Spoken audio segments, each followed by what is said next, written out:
Hey guys. So, the original plan was to go back to Fallout, but for the third day in a row, it's under maintenance. So, yeah, that happened.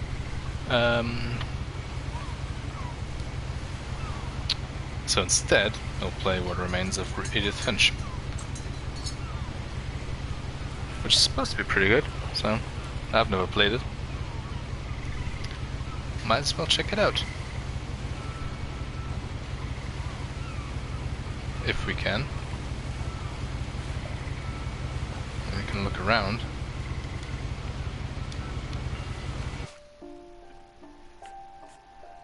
Oh, okay. Options.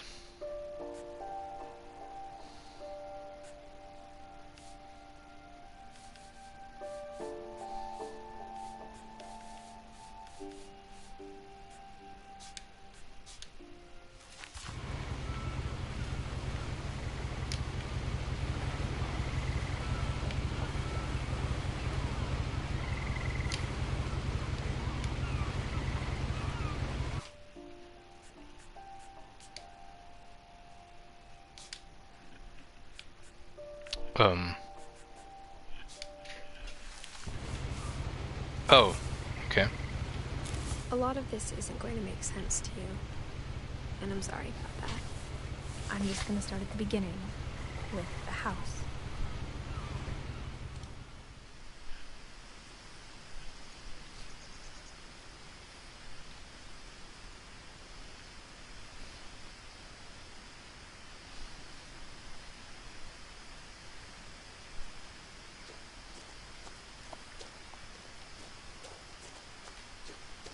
Okay, this zooms in. I lived here until I was 11, but I wasn't allowed inside half the rooms.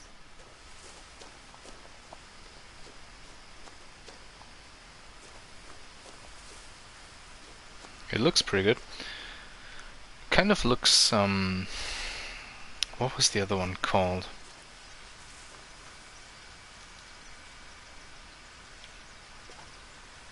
Inside the mailbox were bills from 7 years ago, marked urgent, open immediately.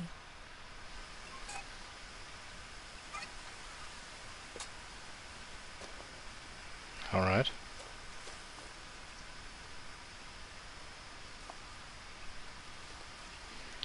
Oh, what was the other game called? I hadn't been back since my brother Lewis's funeral.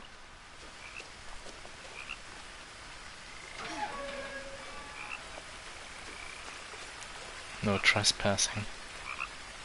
There are cameras around here.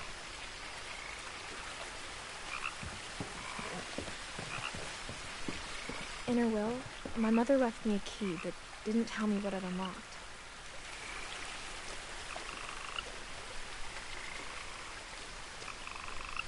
Maybe she thought I'd know. Or she thought that the mystery would be enough to bring me back.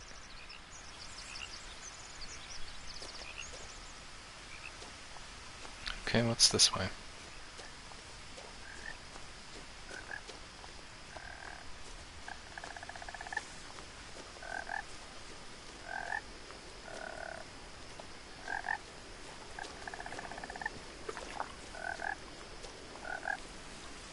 Okay, let's maybe stick to the path, I guess. The truth is, even after I inherited the house, I never thought I'd come back to it. But now I had questions about my family that only the house knew the answers to.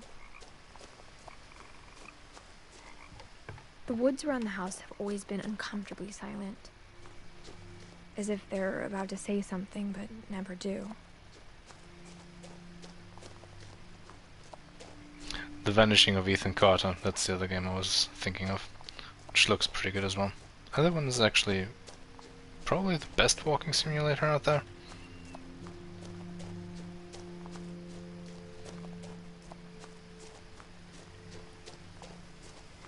Oh, okay.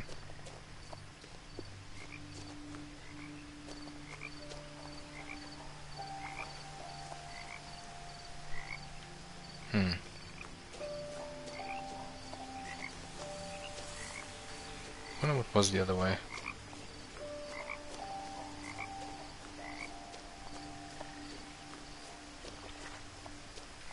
Oh, we have feet.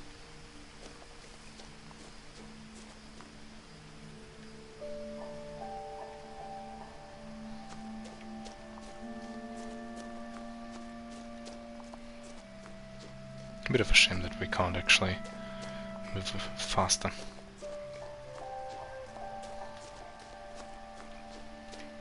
That's always the problem in these games.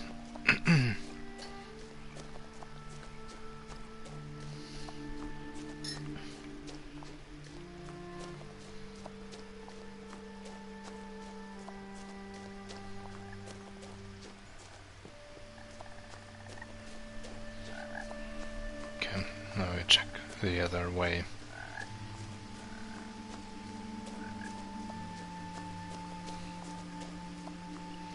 Maybe get new dialogue as well, that would be cool.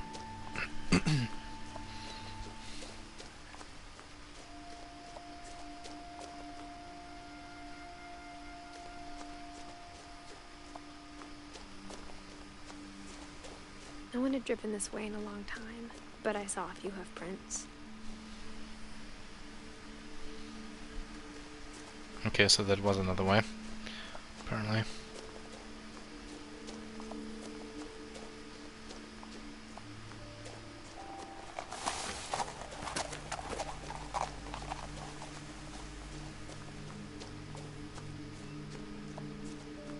Okay, this way was more interesting.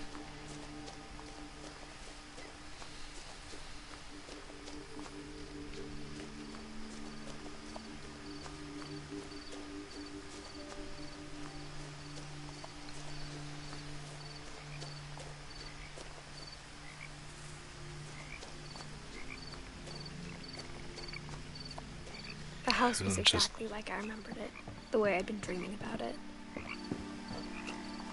Just leads us back to that. That is a really weird house.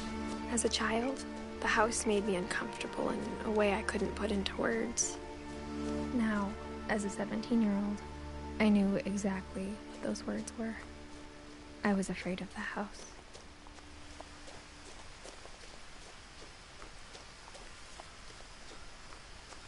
Let's back this way.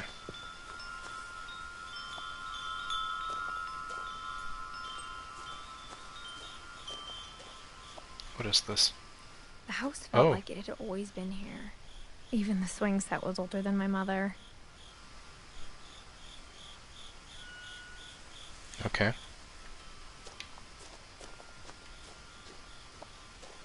Can we actually get inside?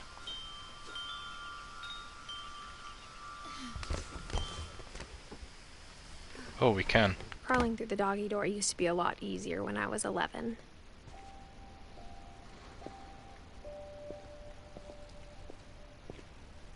The power had been turned off the night we left.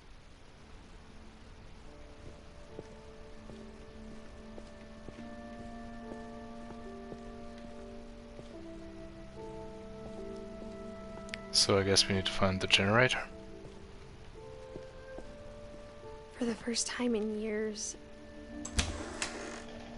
I felt like I was home.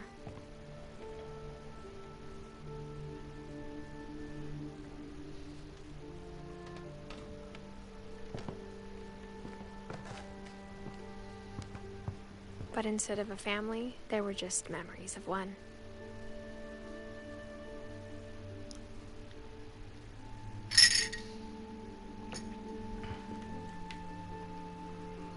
Loving memory of Lewis Finch. So I guess the younger brother died? Or the older brother died?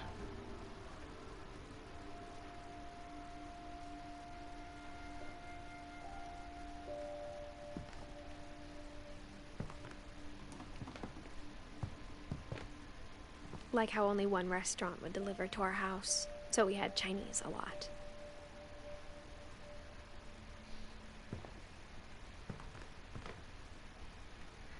Or how after Lewis started working at the cannery, we all got sick of eating salmon. Except our cat, Molly. I mean, eating Chinese is pretty good. Pretty tasty usually. The table was still a wreck from the night we left. It was like a bomb had gone off, killing everyone but sparing the furniture. Then he must have felt ill. No, hang on. I'm assuming that's from Grandma. Oxygen canister.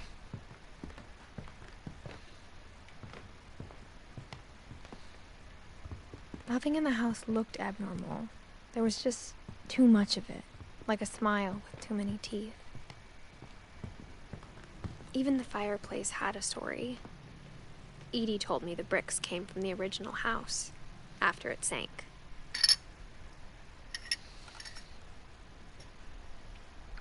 Okay.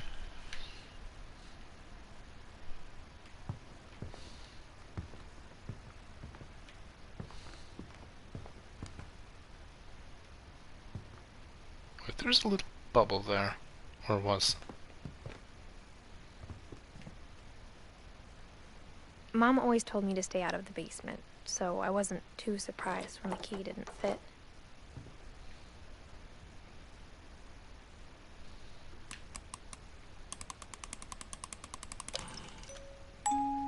Great-Grandpa Sven built a music box for Barbara, along with the rest of the house.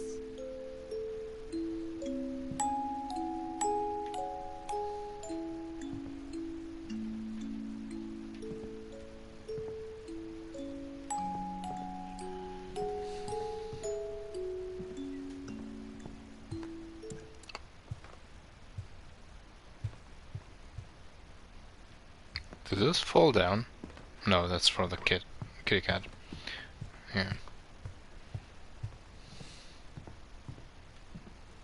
It's for Grams.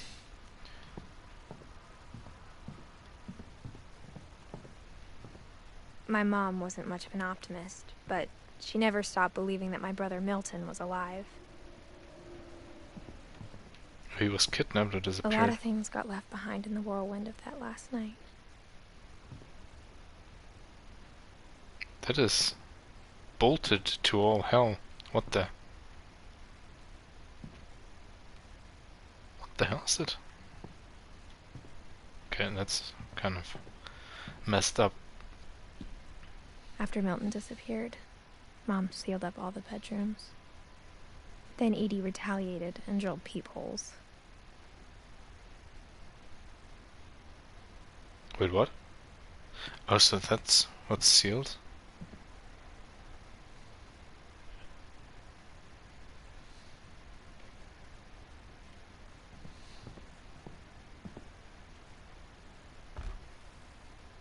Molly always seemed like a girl I could imagine being friends with, if she hadn't died in 1947.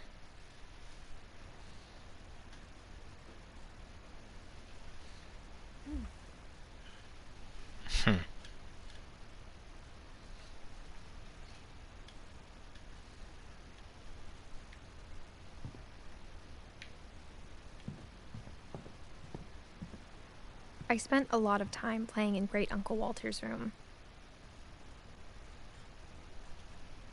I think my mom sometimes regretted not sealing it up.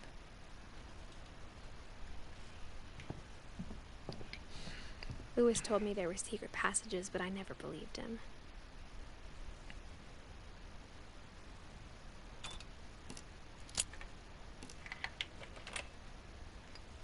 "20,000 Leagues Under the Sea."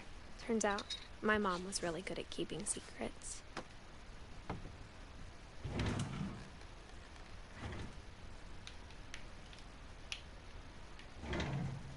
Now it was time to find out what my mom had been afraid of. What the hell?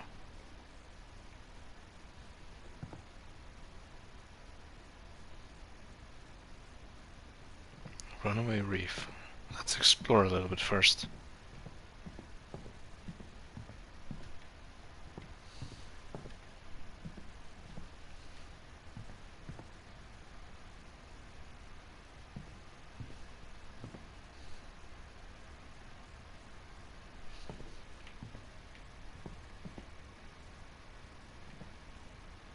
Whenever people ask me about my family, the first thing they always want to know about is Barbara.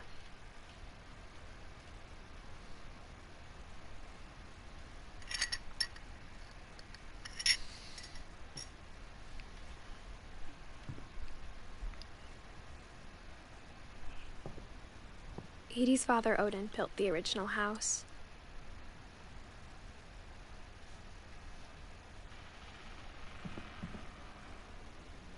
There's no people. Barbara was a child star for 2 years, until America grew out of it.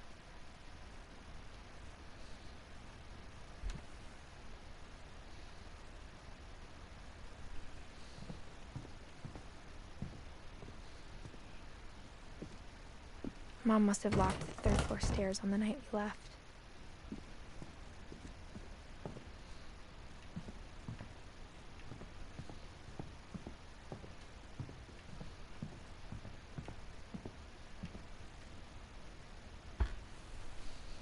The last time I was in Edith Sr.'s room, I was 10 and she was painting my portrait.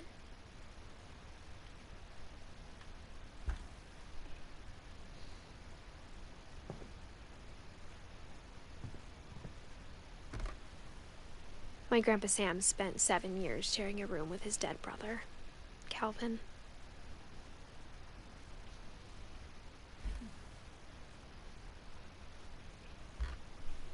And there's As Gregory. a kid, I just assumed every house had peepholes and sealed rooms you weren't allowed inside of.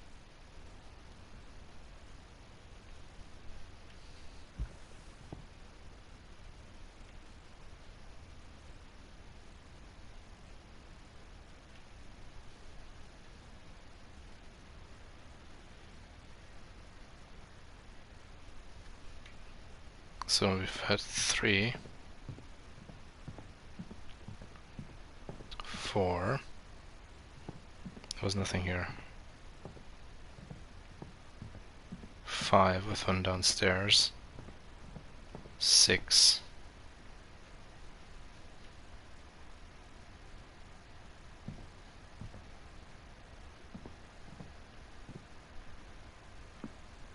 Actually, no, one outside.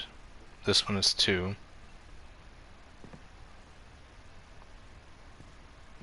That one's 3. That's 4, 5, 6. That's 7. Okay. Nothing else to do here. So I guess we'll go through here.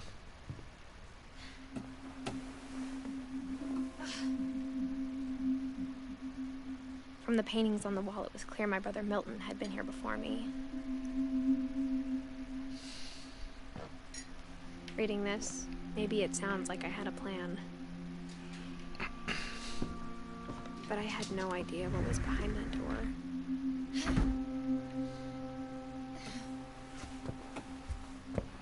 Just like I had no idea where all this was gonna lead. Wait, whose room? I grew up looking at Molly's room through the peephole.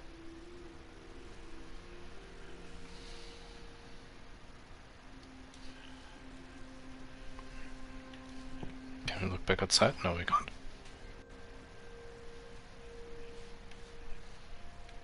Being inside for the first time, I felt like I'd stepped behind a painting.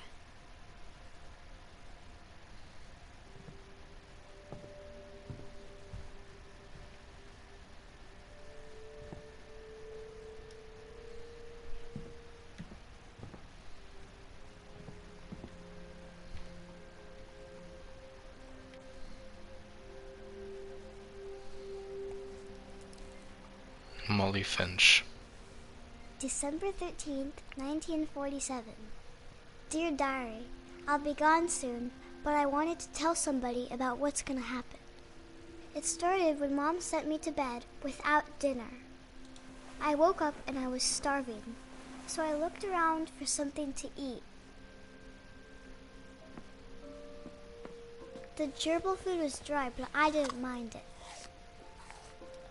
So.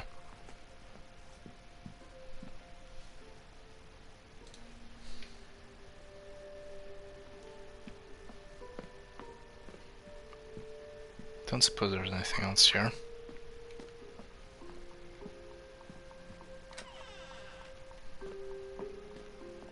I kept eating and eating. Toothpaste. Oh, wait, what? Ew. I ate a lot of things that night. Wait, aren't those poisonous?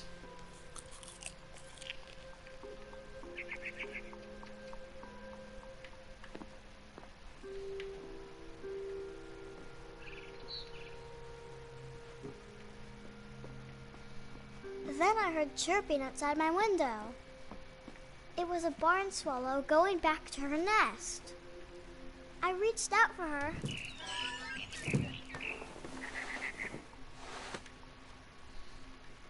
And suddenly, What the I hell? was a cat.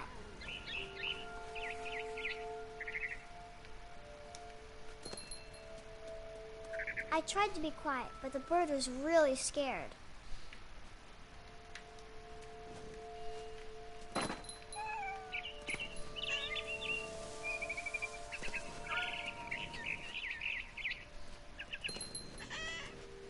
Mom and Dad didn't even look at me.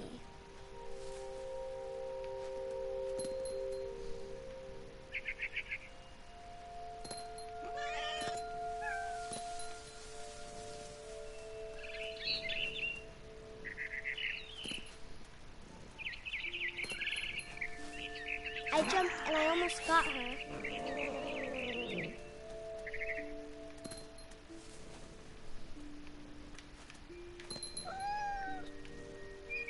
I could tell she was getting really tired. Now I was up in the big tree. I promised Dad I wouldn't climb it anymore. All I cared about was eating that mama bird. You creepy little girl. I gobbled her up. And suddenly, I was an owl. First, all I heard was the wind. Then I heard little teeth nibbling in the grass. Where?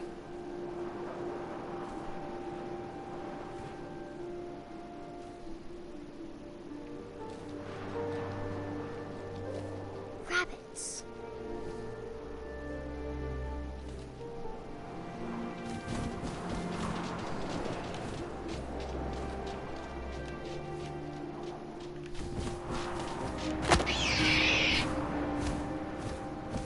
I imagined his face looking up and seeing mine through my talons.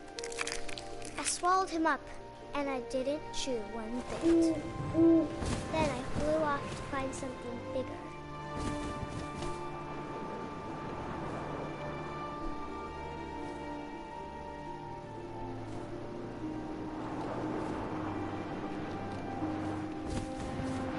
A mama rabbit.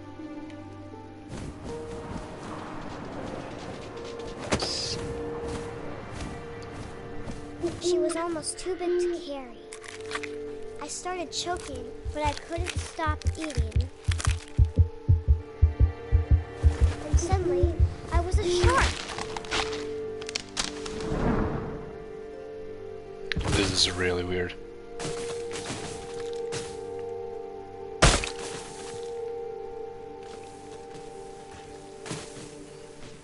Are we playing Flappy Bird now?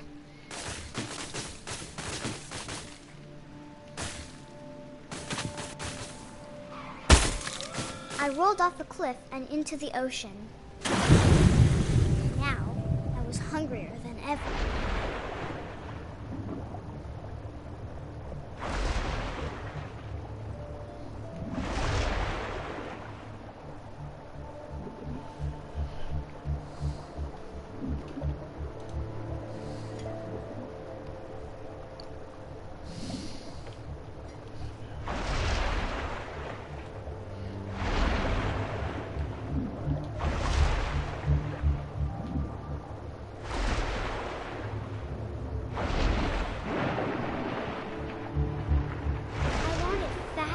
Juicy seals.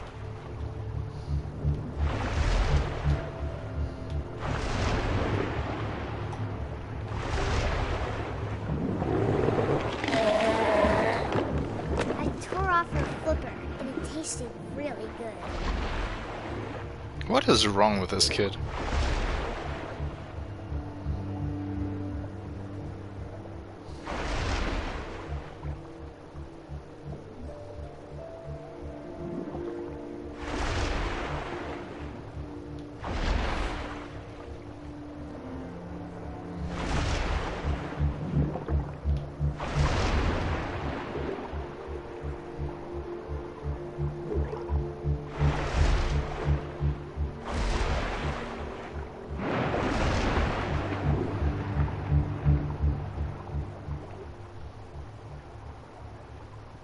Wait, what?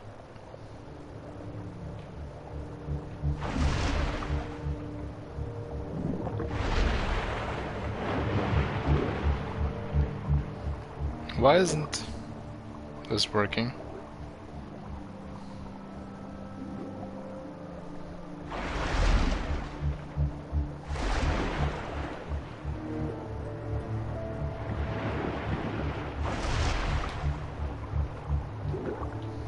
Damn.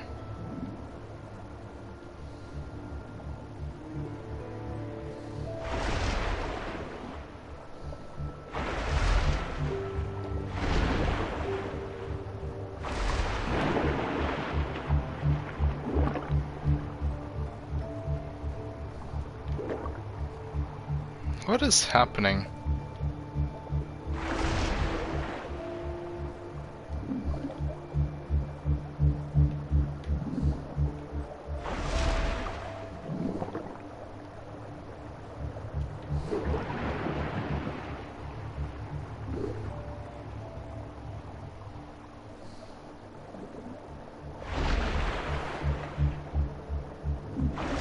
Grabbed on tight. Jesus Christ, that was a I was nightmare. so hungry. I jumped out of the water. When I opened my eyes, everything had changed. Oh, we're a snake now.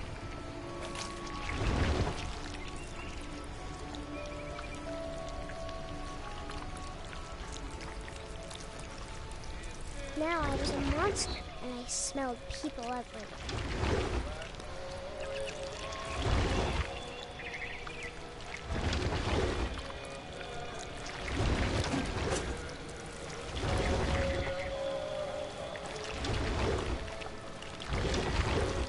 I was big, and I moved real quiet.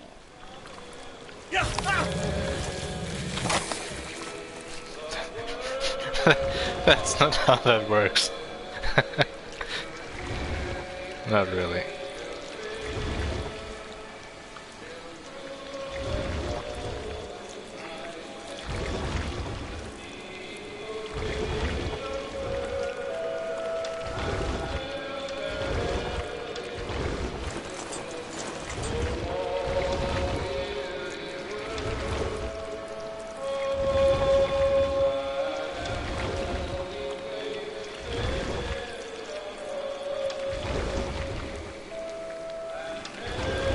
I wanted to stop, but also I didn't.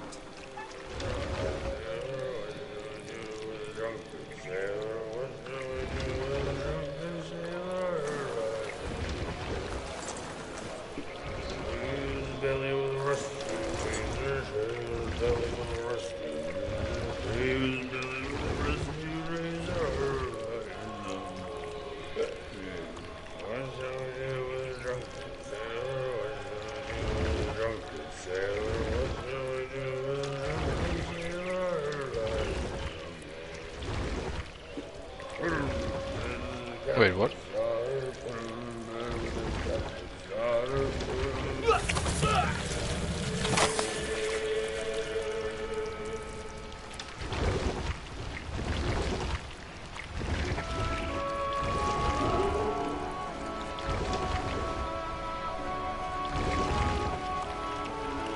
After the last passenger, I was still hungry.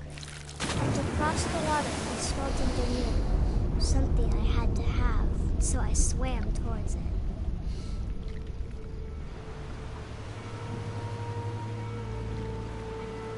I slithered onto the sand, and the good smell went into an old pipe.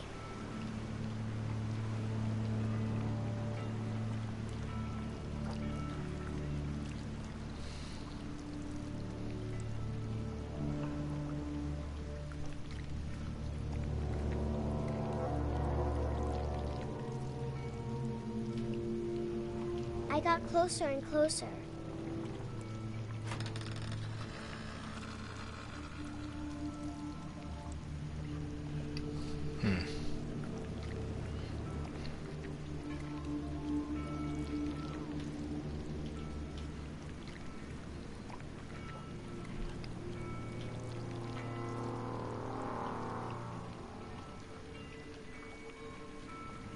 all of my stomach started growling. And suddenly, I was me again. I held my breath for a long time, but I couldn't hear anything. I think it's waiting for me to fall asleep. But it's not going to wait much longer. It needs to be, and we both know I will be delicious.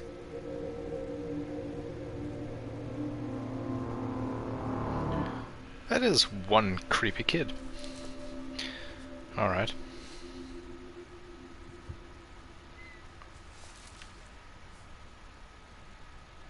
I'm not sure if I believed all of that, but I'm sure Edie would have.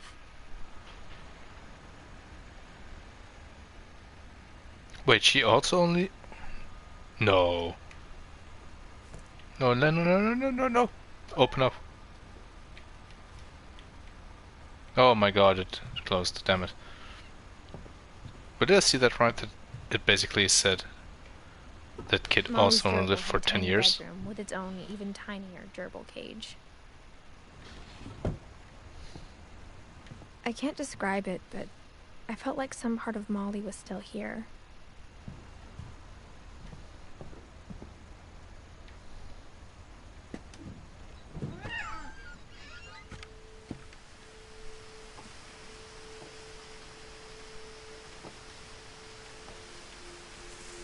No! There's something back there.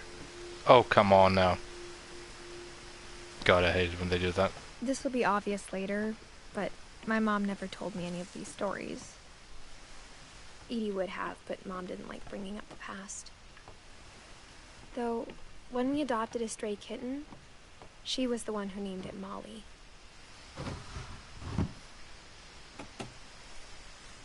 I spent a lot of time in Great-Grandma Edie's room.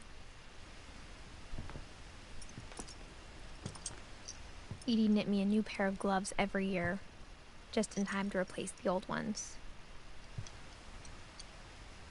Zerpy. Wow, no one in this house actually lived long, apparently.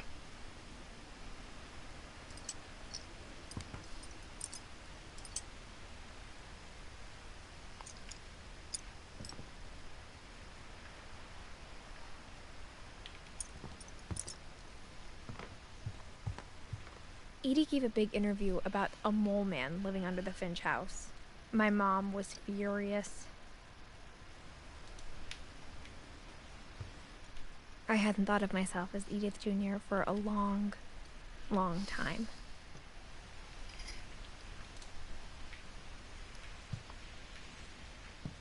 When Edie told people Sven was killed by a dragon, she could also have said he was building a dragon-shaped slide that collapsed. She could have, but she didn't.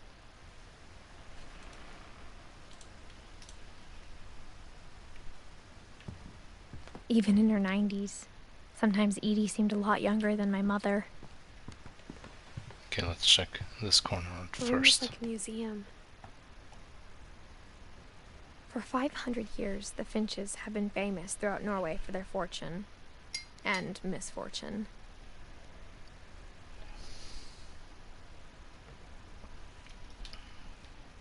Odin Finch buries the latest victims of the family curse, his wife Ingeborg and their newborn son, Johan. On January 7th, 1937, he set sail with his family and his house, hoping to leave the curse behind. But 40-foot waves off the coast of Washington send the house and Odin to the bottom of the sea. Odin's daughter Edie, with husband Sven and baby Molly, step ashore on their new home, Orcas Island. Odin Finch is the first to be buried in the new family cemetery. His daughter Edie is already dreaming of a new Finch house.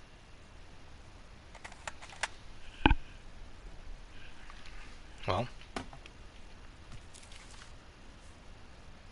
Whatever's wrong with this family, it goes back a long ways.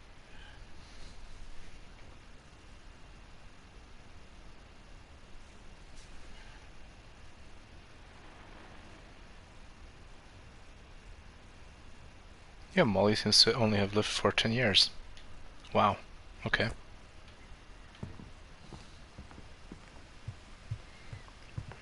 let's exit the room then. The only trace Grandpa Sam's first wife, Kay, left on the house was the pink bathroom. It was a pretty big trace. That is awful. That is just plain awful. Okay. Oh, another. A bathroom story. There's a secret in this bathroom.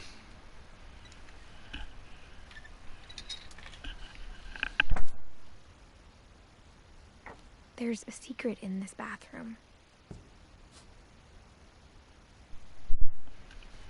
It's in the last place you would look. Under the sink? It isn't in the cupboard. It's hidden in this book.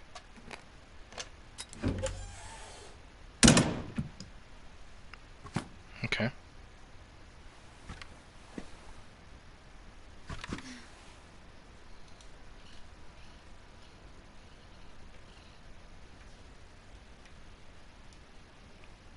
Finch. Sven gave Sam an old camera he'd refurbished. He never put it down.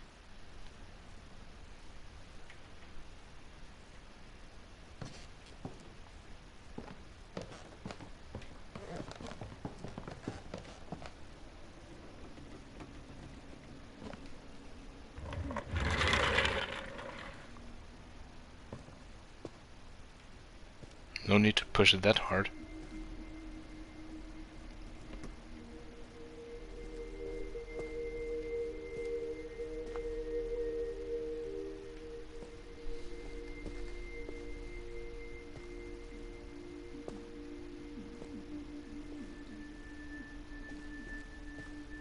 I knew Grandpa Sam had a twin, and that he never talked about him. I guess my grandpa didn't like history any more than my mom did. Oh, we're going for another one. How I Want to Remember My Brother by Sam Finch. The thing I remember is that when he made up his mind, that was it.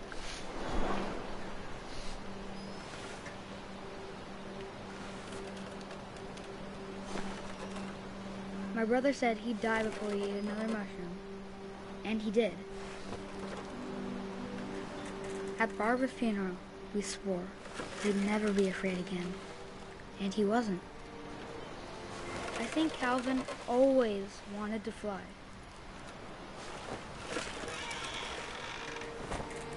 Sam! Calvin! Dinner's ready! Coming! But that day, he finally made up his mind to do it. Someone's running. Can't look to the either side though.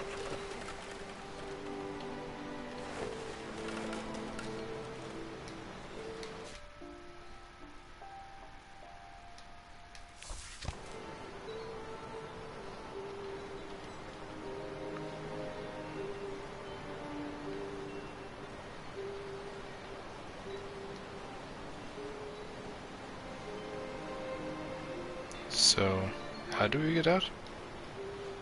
Do we get out? No, this is...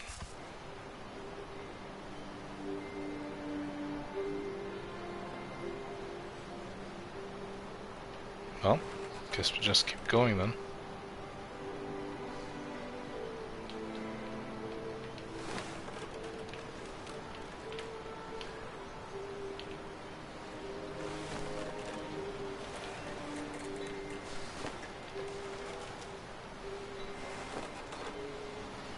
Not sure what's going on.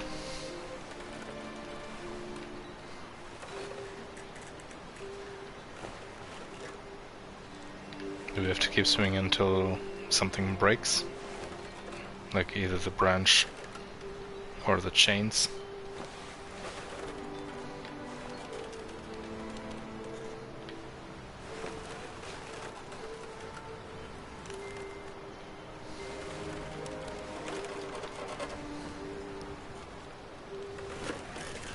I told him going around was impossible.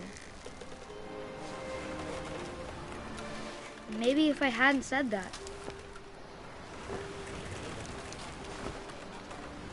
Calvin, I'm not gonna tell you again. Or maybe if the wind hadn't picked up. Then maybe he'd still be here. But I doubt it. I think he'd already made up his mind. Oh, it's definitely gonna break, isn't it? That's what I want to remember about my brother.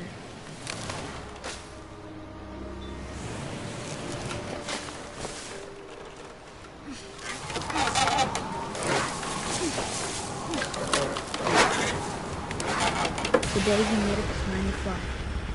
And he did.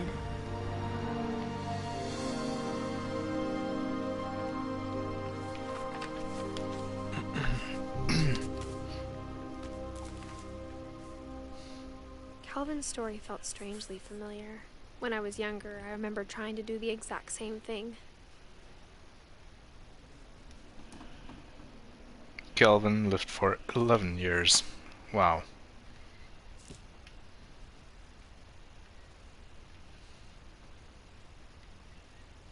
Okay. After the funeral, Edie roped off Calvin's half of the room.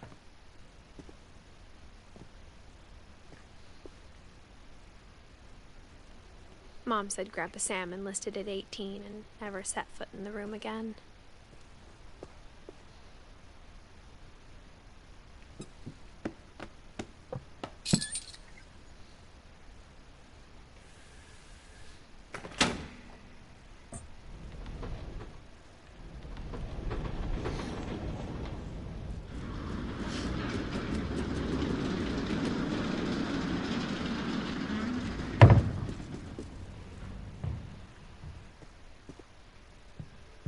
The passages were a pretty tight fit. They'd obviously been built for smaller hands and bellies.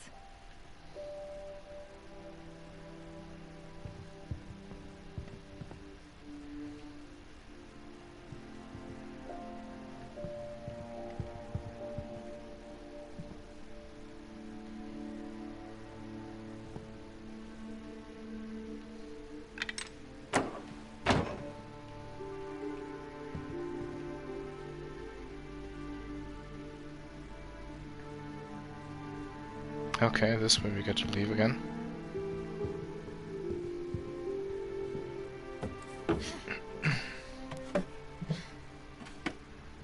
Growing up, I always thought of Barbara as a child star. Alright, that's Barbara's room. I never thought about how hard it must have been for her afterwards.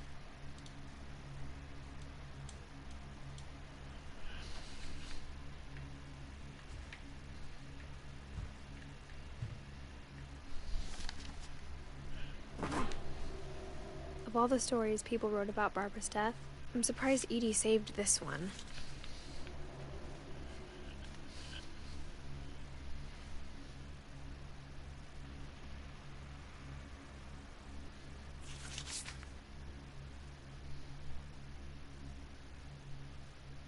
Old Jack here with another ghastly tale inspired by America's most unfortunate family. I'm calling it The Surprise Ending of Barbara Finch. As a child star, Barbara was famous for her scream.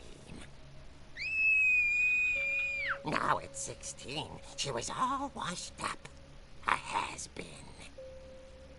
But in a lucky break, she'd been asked to perform her signature scream at a local convention for monster movie fans. It was just the boost her career needed. Unfortunately, her scream hadn't aged well. Getting better. I think you just need the right motivation. Her biggest fan and current boyfriend, Rick, was about to demonstrate when... Now that was a great scream. It was Barbara's father, Sven. He'd slipped into a table saw and had to be rushed to the emergency room. Holy So crap. Barbara got stuck babysitting her youngest brother, Walter. Oh The god. convention comeback was cancelled. Okay, I'm hearing frustration, but I'm not hearing terror. What if I tried... A gang of hoodlums in Halloween masks have been terrorizing Orcas Island tonight. Police are urging residents to... That came from the basement. You're right! Also, I loved your delivery on that. Why is your basement door locked? Because my dad likes making puzzles and secret passages. There's a key hidden in the music box. The secret is to keep winding and winding until finally the key pops out. Thanks, babe. I'll be back in a sec. Okay. 20 minutes later, Rick hadn't returned. So Barbara went to look for him, right on cue. She reached for the music box. And as Oh, I she thought we found had... the key, she listened for Rick, but the house was silent. I thought we had to actually go down and play the music box and then open the real door. Very disappointing.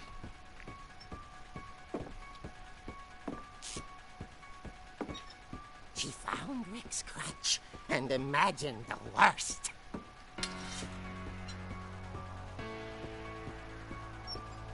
Hey, we can play pool.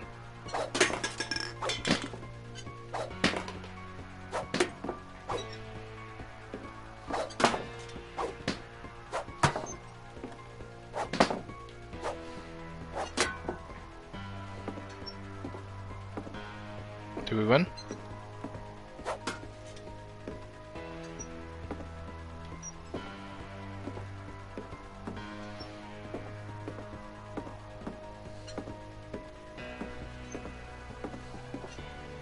So I'm wondering, did everybody in this family actually die?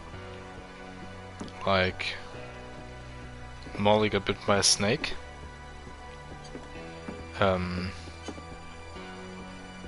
Was it Calvin?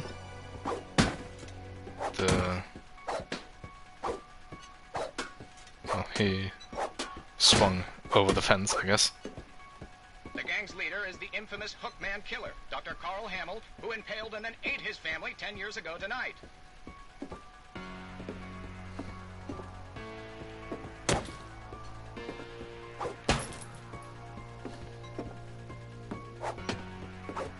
Oh, that's the thing.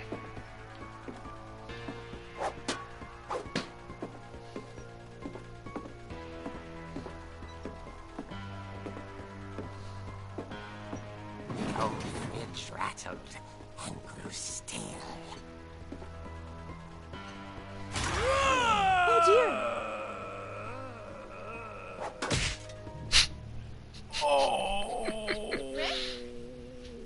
Barb, relax. I was just trying to scare you to help you find your scream. Well, I'm not scared, Rick. I'm furious. Then act furious.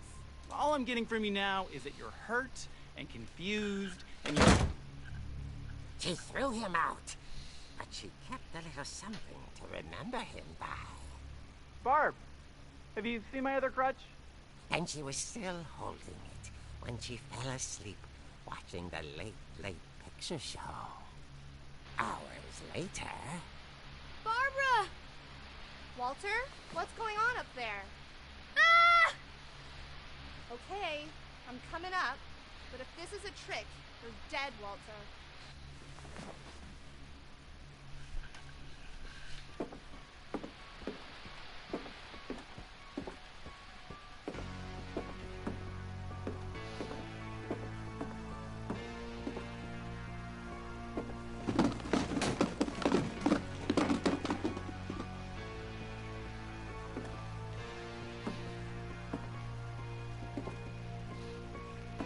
Walter Finch. Right there. Walter had vanished, but his bedside radio was still on. Orcas Island police describe the man as 6 feet tall, with a steel hook for a hand. Residents are urged to lock all doors and windows and notify the police of any suspicious activity. Barbara turned, saw the Hookman and was speechless. He was quite smashing.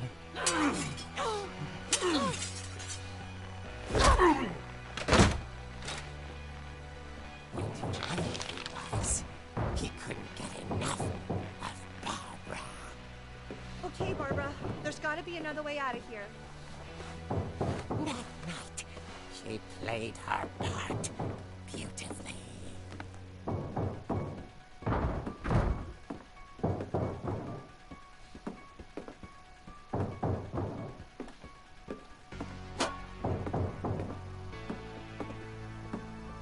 She thought about abandoning Walter, but just couldn't do it.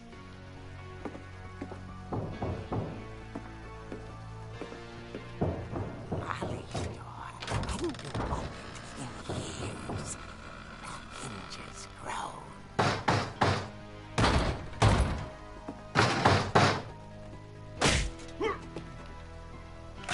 Smack him again.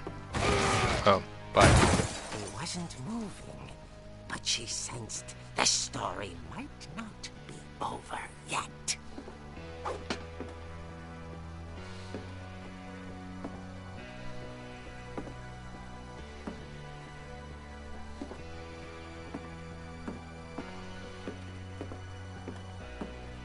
Of course he's gone.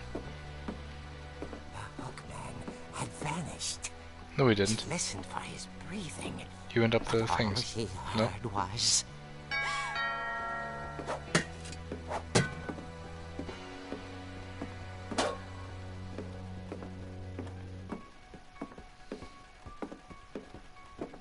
someone at the door was dying to speak to young Barbara.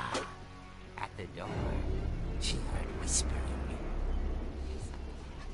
It was coming from inside the house.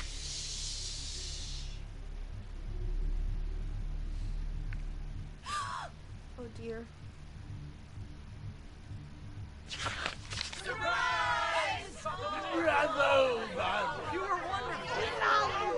The monsters had come to surprise her. For Barbara, it was a dream come true. The hell? Then she saw what kind of monsters they were, and she realized what was about to happen. She was going to be famous. And with her final breath, Barbara Finch gave the performance of her life.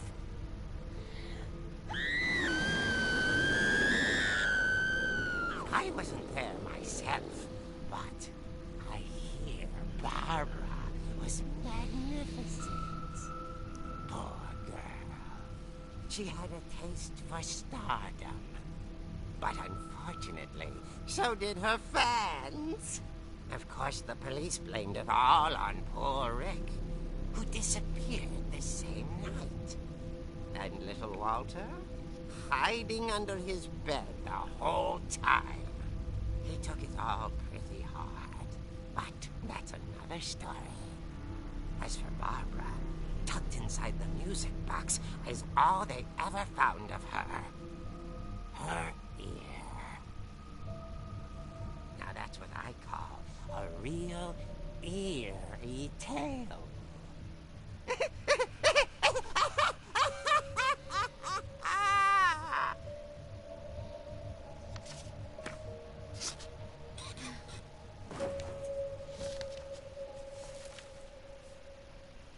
Edie told me all Barbara wanted was to be remembered, as absurd as that comic was. Wait, that's Maybe not what right. Edie saw was a happy ending. They said it's 7. Wait, or am I mixing that up? Didn't they say she was 17 when her career or whatever ended or something? But she only got to 16 years of age, so...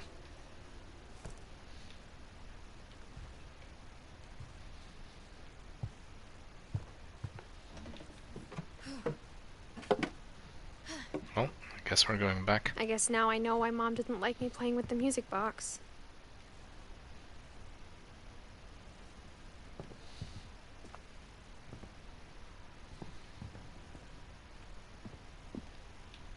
Ah, that's still a no-go.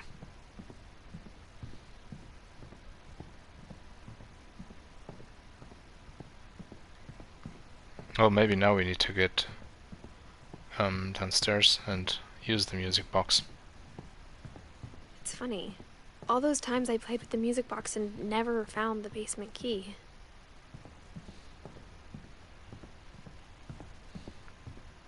Yeah, they're hinting really...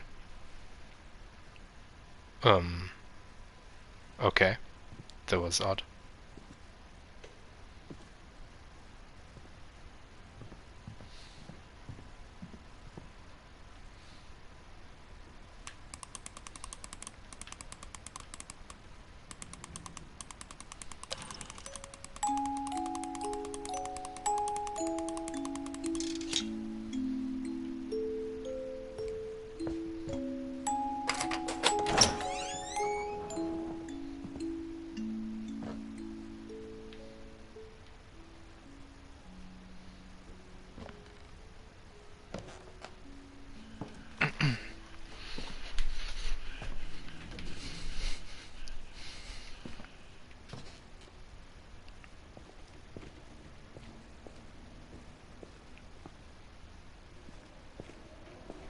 There's the pool table. There's the saw. Mom said the basement was off limits, unless I wanted another tetanus shot.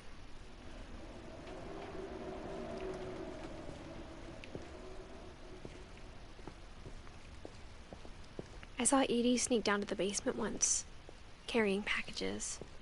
I thought maybe she was hiding presents. It turned out she was hiding a lot more than that.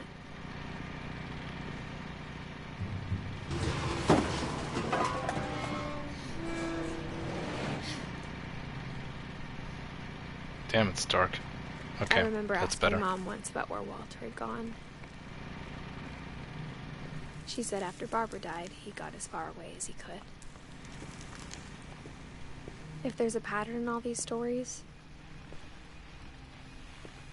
I think it's that none of us has gotten very far. Could say that.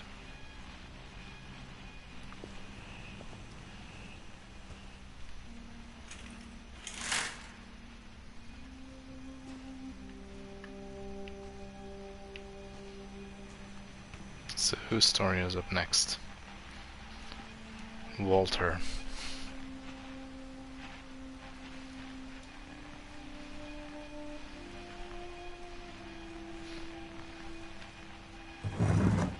Well, he lived for a while at least. Goodbye, everyone. I can't believe I've been down here for 30 years. On that first day, after the shaking started, I didn't think I'd survive a week.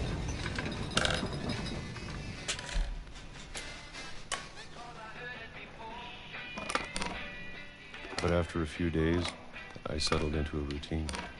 That's what kept me sane. Having a schedule, living for today.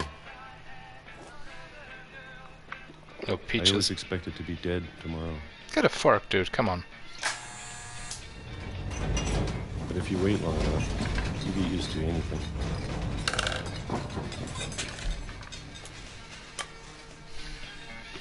Round number 2. Even a monster on the other side of the door starts to feel normal. Almost friendly. More peaches.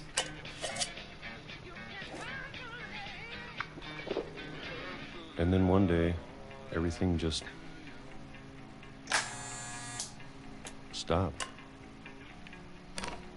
Whatever that thing was, it was gone. Maybe it got tired of waiting. Or maybe I just got tired of being afraid.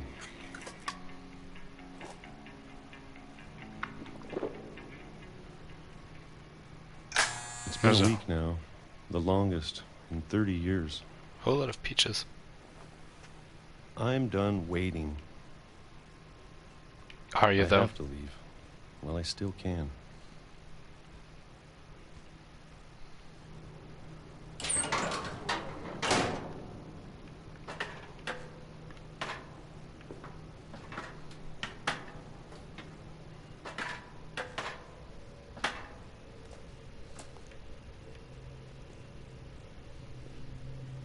know it's out there, somewhere.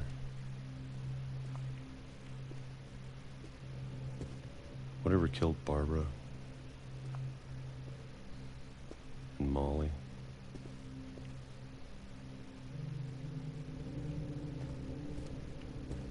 And Calvin. Maybe this is all a mistake. But I need to stop living the same day, even if it kills me.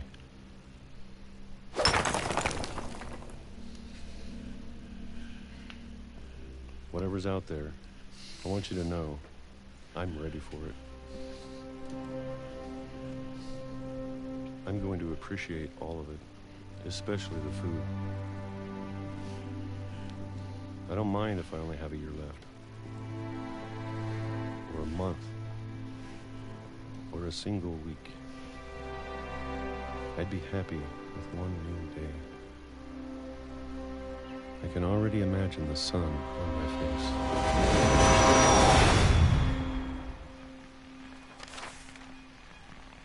Well, that didn't last long.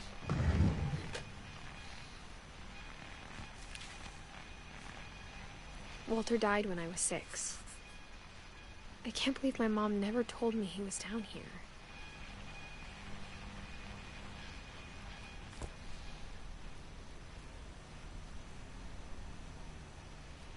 I'm sure my mom was trying to protect me.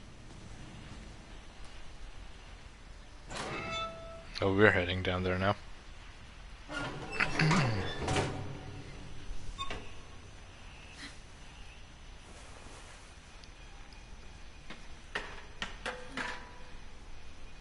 Maybe she was afraid I'd end up like Walter. That's a ton of books, actually. Echoes from Afar, The Finch Curse, Protection from Demons, Food of the World, Isolation Syndrome, Dark Defense, Malevolent Monsters, Warding Away Spirits.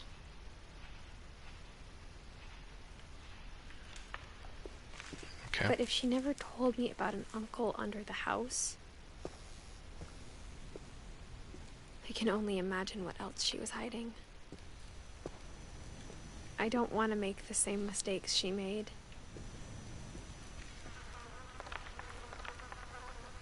Oh, that's the Lou, I guess. Peanut butter.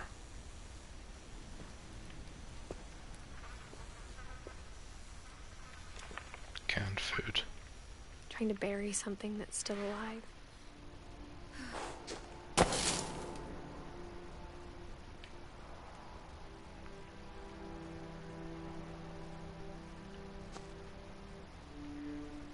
Now that there's only one of us left, or maybe 2,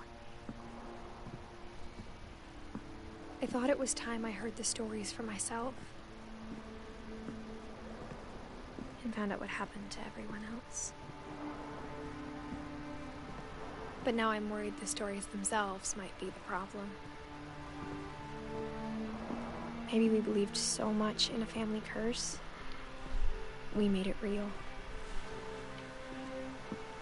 Walter.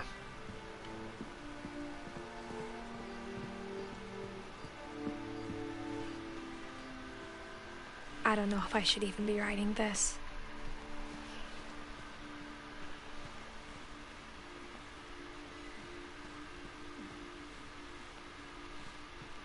Maybe it'd be better if all this just died with me.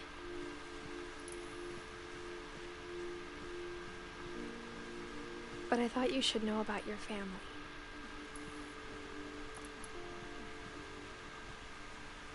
And the history you're a part of. Though to be honest, I feel as lost as you probably do right now.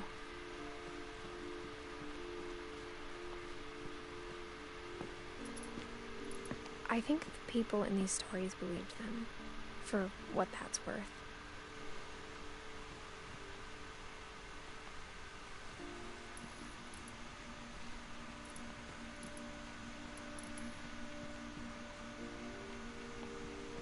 Okay, let's go up the stairs, I guess.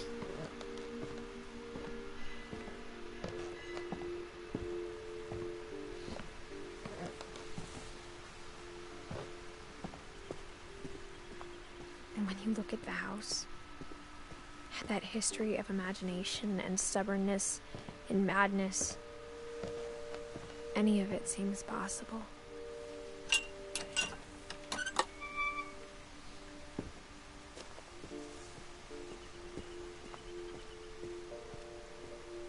I think we've been surrounded by death for so long, we've just gotten used to it. What kind of family finishes building a cemetery before starting the house?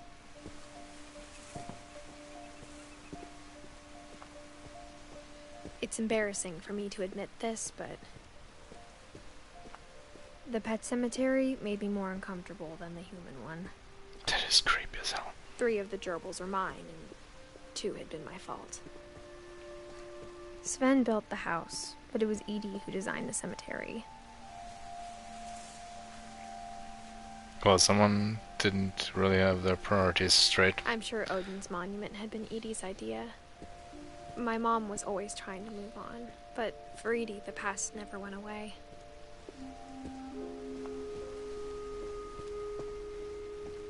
She could see it poking out of the water at low tide.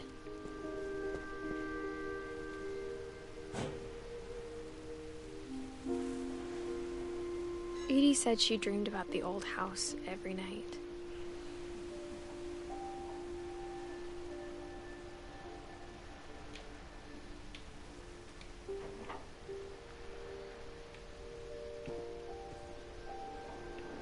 Okay.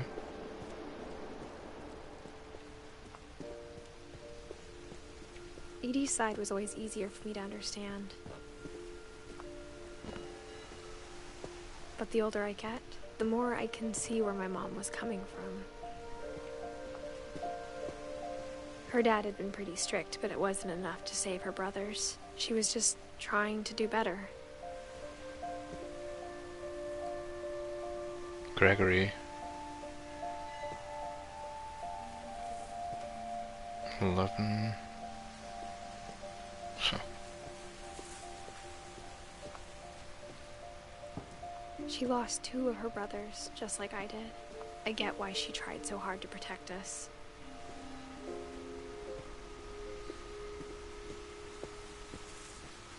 Guess we're heading back to the house. I could ask my mom now. Part of me thinks this is what she wanted all along. For me to come back someday. Yeah, maybe up there. And find everything out for myself. Wait, this changed.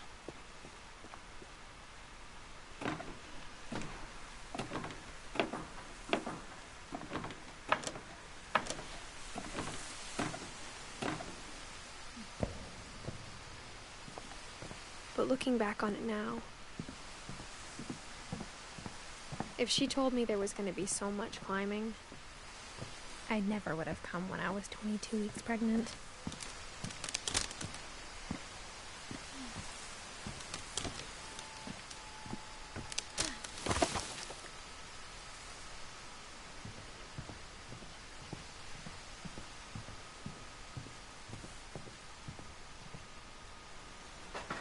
I never met Grandpa Sam, but I think he and my mom had a lot in common.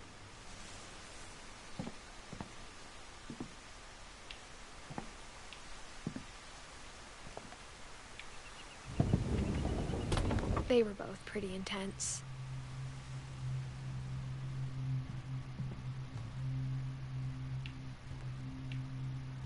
Is there anything else in here? That's locked. Instead of hiding from death, Sam seemed to go out of his way to meet it.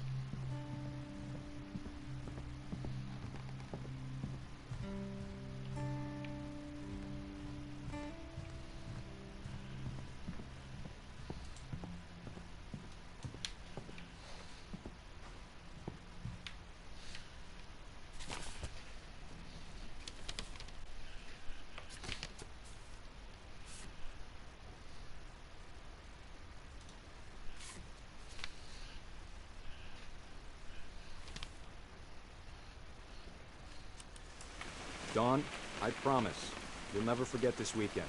Yes, sir. These memories are gonna last a lifetime. Hmm?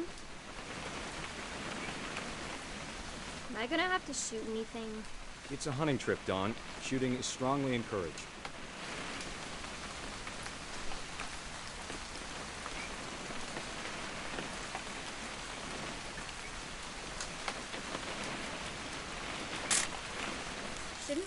leaving? Just want to get a shot of you, Dawn, then we can take off.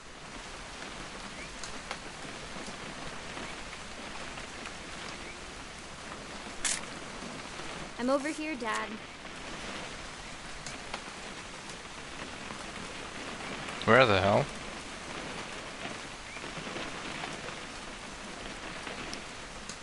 That's as far as I can turn to the right. And that's as far as I can turn to the left.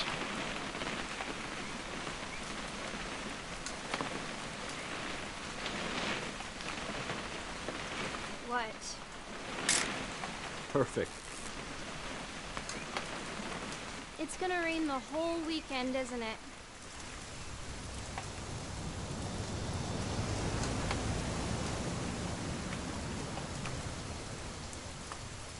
Please just take the damn picture.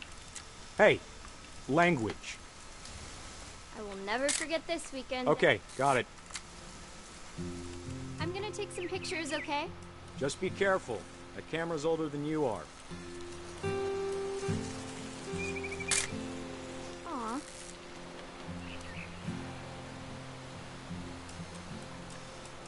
You're right, Dad. It's starting to clear up. Still freezing, though.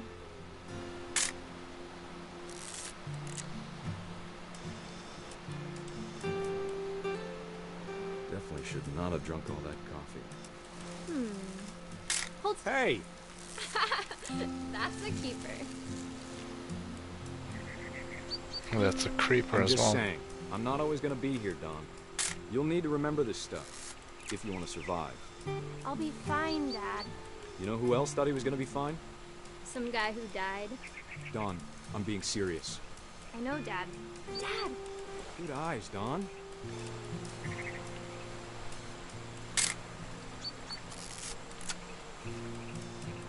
Before you take the shot, let me get a picture of you.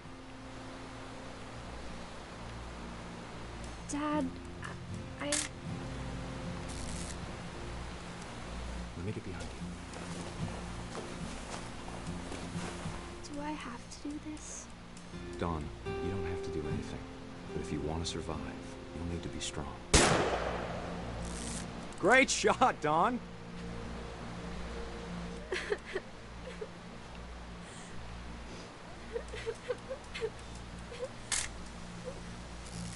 I'm proud of you, Dawn. Always remember that, okay? Oh, we're actually... okay. That's not Dad, creepy at all. It's twitching. I think That's it's totally so... normal, Dawn. Just focus on the camera. Try not to think about... Dad! Karma's a bitch.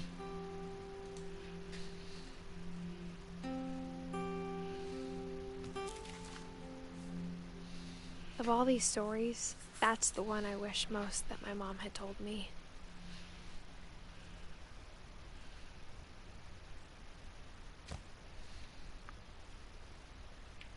Sam spent his life shooting photos, but Mom said he got nervous being in front of the camera. I guess we're all afraid of something.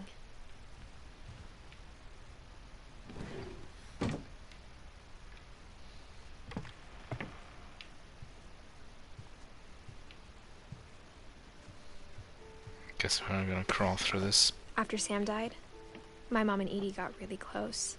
They'd both lost a lot.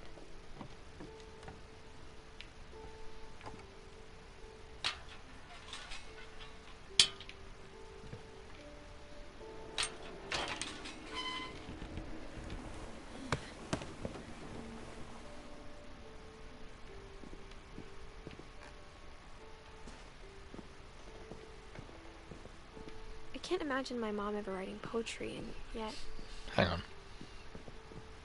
There's two?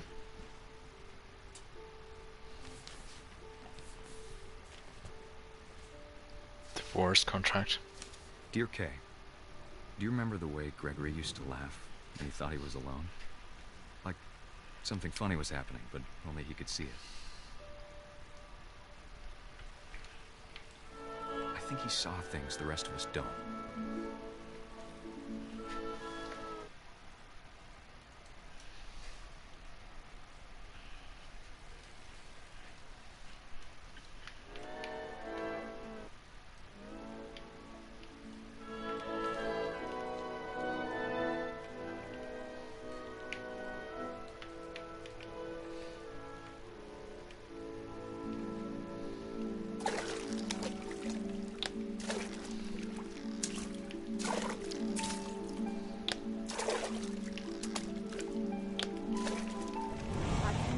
Gregory, it's time to... Hold on, sweetie. What? Hello? Sam, I told you I don't want to talk right now. I wonder what he saw.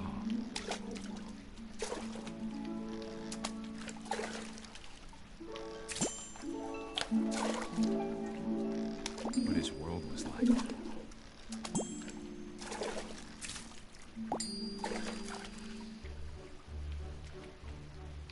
He reminded me so much of Calvin.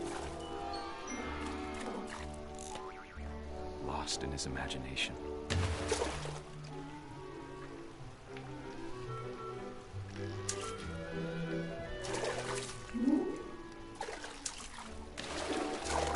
Okay.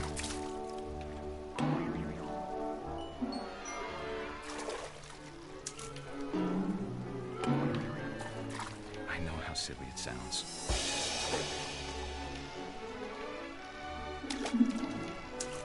That I worried about a baby being too happy. But I could feel This is just silly now. Sorry about that, Gregory. I know you did everything you could. Maybe if I hadn't called that night. Damn it. Hold on, I don't want Gregory to hear this.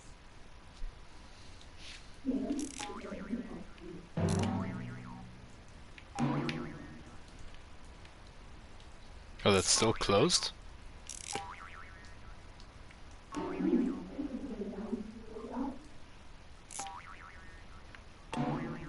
Oh, I wish he could have told us it's gonna drown.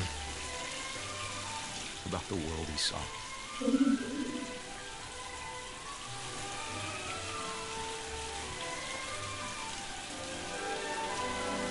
Hey, there's so much I don't understand about Gregory. About everything.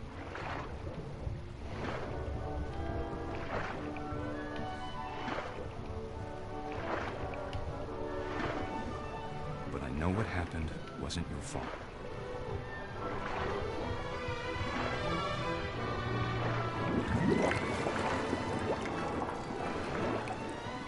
I'm sure he's happy. And he'd want you to be happy too. Good luck, Kay. Love, Sam.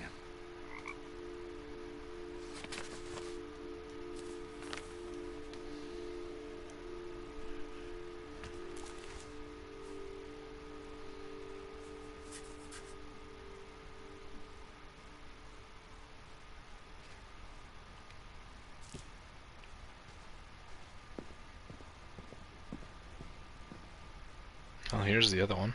Gus. A poem for Gus, who always said the wedding was a bad idea.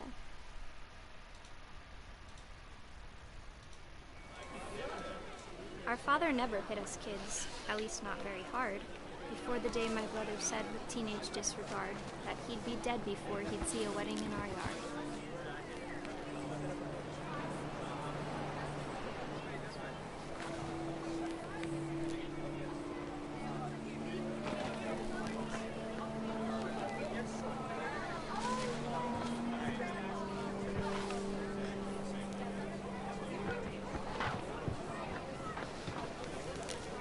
Okay. So, what am I supposed to do here?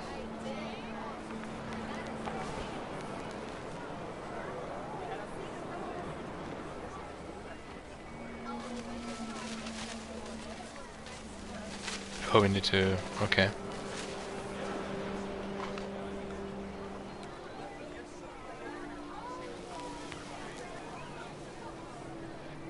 My father made him come, of course, but Gus stood far apart, just flew his kite and bottled up the storm inside his heart.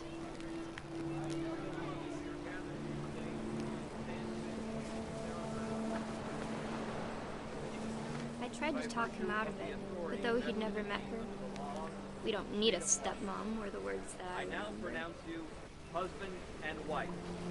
You make him cry.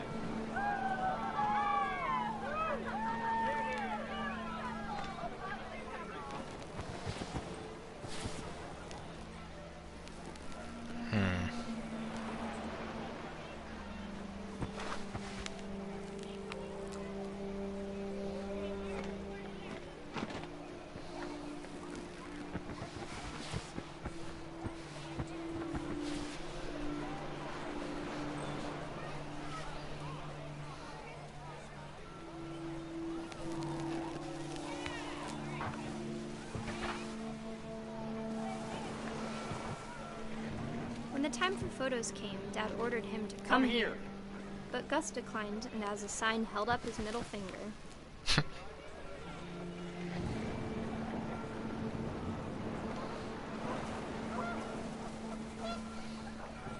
The wind picked up, and panicked geese appeared and quickly went. But all the humans did that day was go inside the tent.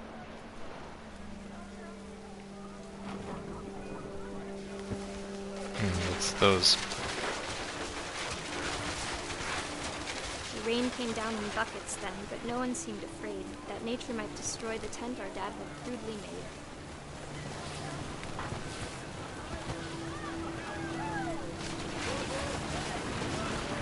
The thunder sounded much too close and full of angry power.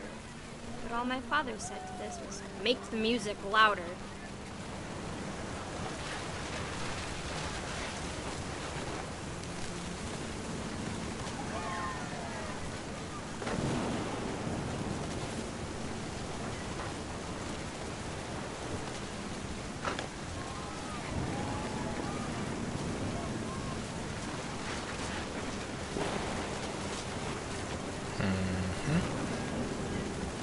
And the next thing is...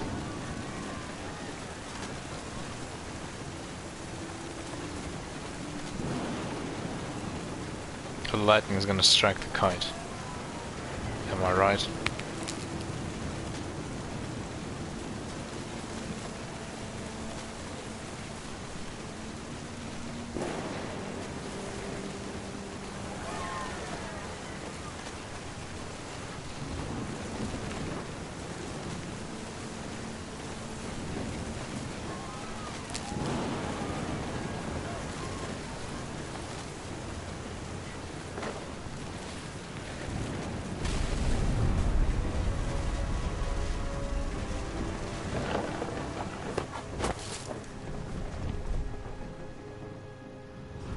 I wish that I could truly say I thought about you on that day. Out there on the beach alone, just you, the wind, the sea, and foam. But I didn't. Until we found you.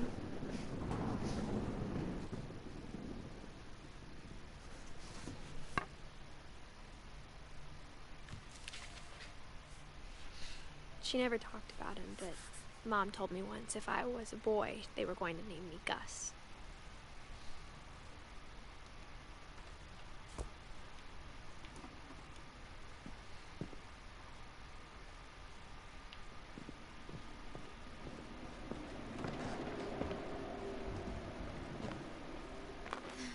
My mom moved up to the loft after her brothers died. At the time, it was as far away as she could get.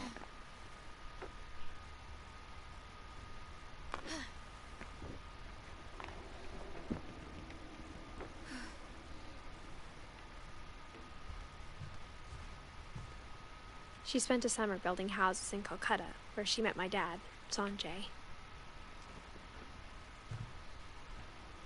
Religion was another thing my mom never talked about, but I think it helped her a lot after her dad died.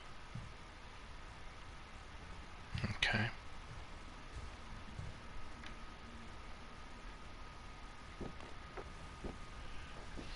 I thought there was actually something more.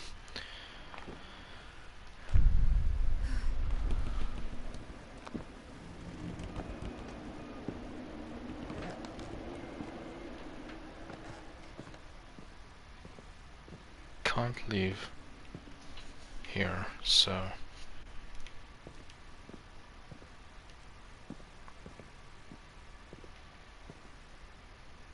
do we have to go back here? maybe.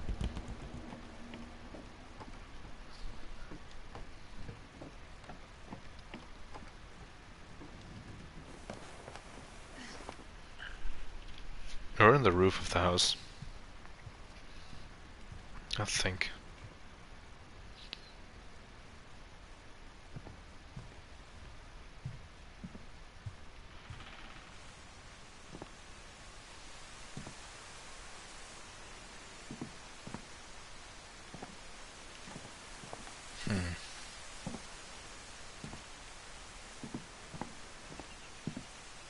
Do we have to go back down? Maybe.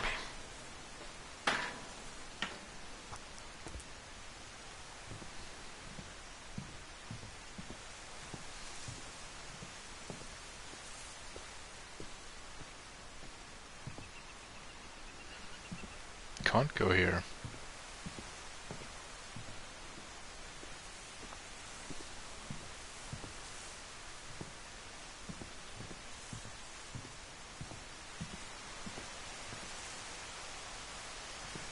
We can't go back on the branch.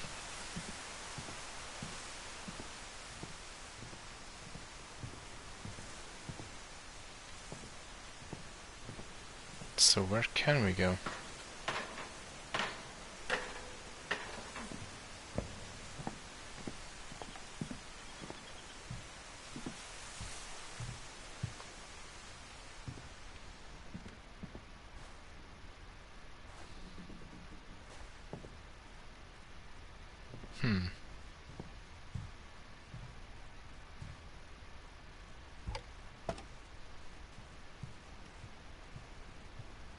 Maybe I missed something in that room. Although, why would we be able to... Maybe a window here? Why would we be able to get back through this corridor if this wasn't the way we were meant to go?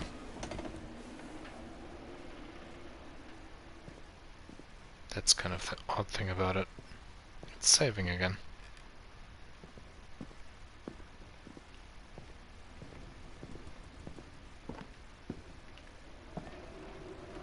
There was nothing else up there though.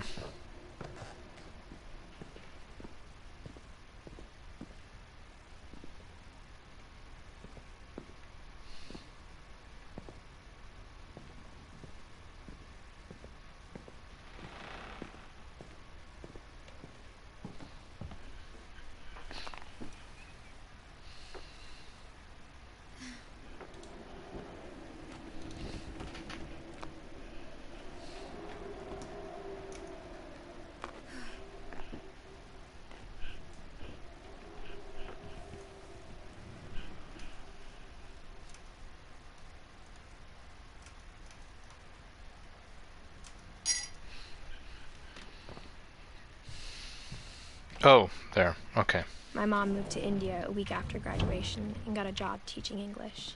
Louis was born a year later. I missed something after all.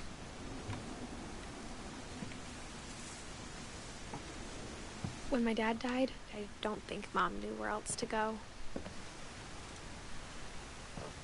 I'm sure Edie was happy to have her back.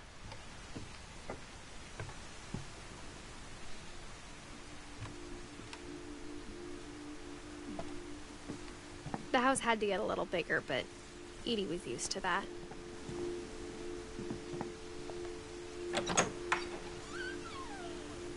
And for a while, things were good. Almost normal.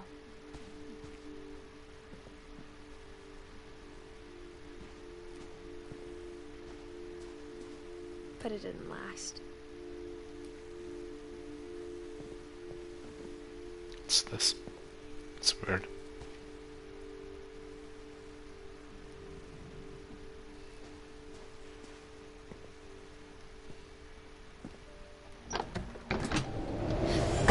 The beginning of the end was Milton's 10th birthday, when Edie gave him a castle. Seriously? After Milton disappeared, the only thing he left behind was a room full of paintings.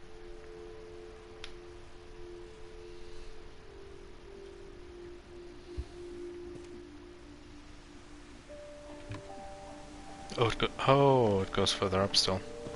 Okay.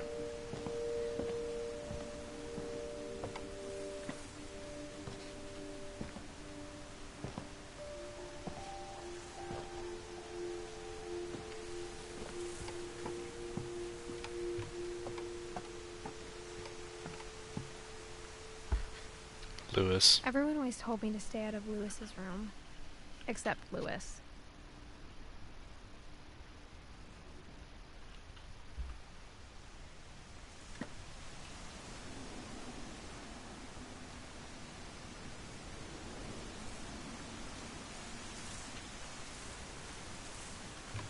Okay.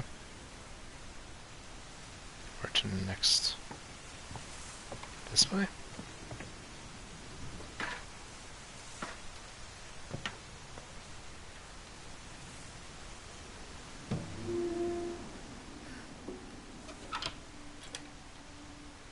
Also, hang on.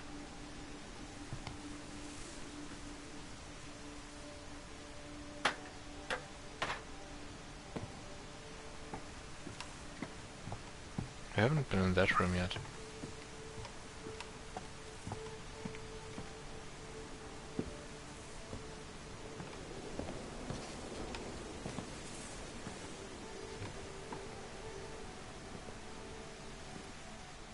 Question is, can we get into the room?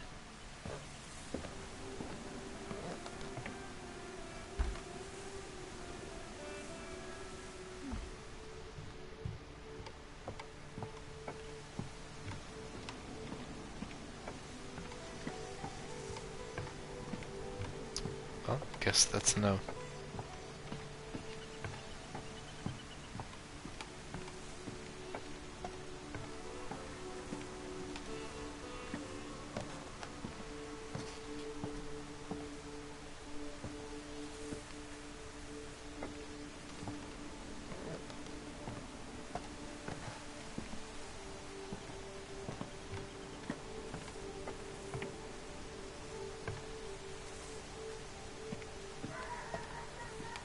What's up here?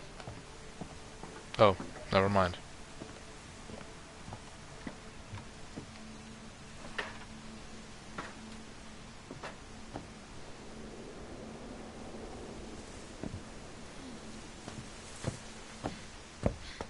Lewis's room smelled very, very familiar. That part of him lived on.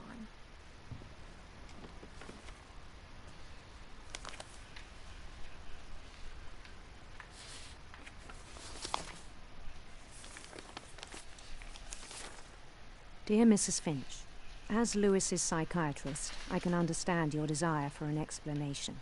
As I see it, the trouble began in January, shortly after we convinced your son to seek treatment for substance abuse. Newly sober, I believe Lewis first noticed the monotony of his daily life.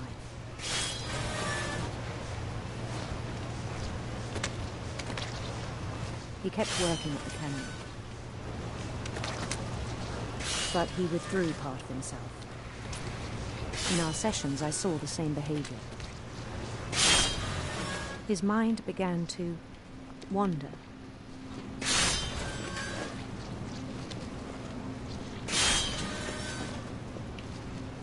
I asked him to describe it. He said he started small, imagining a labyrinth. He'd feel his way about. Then something moved. Bats. I'm just waiting for him to put his hand into that thing. And things that have not names. He knew it was all in his head.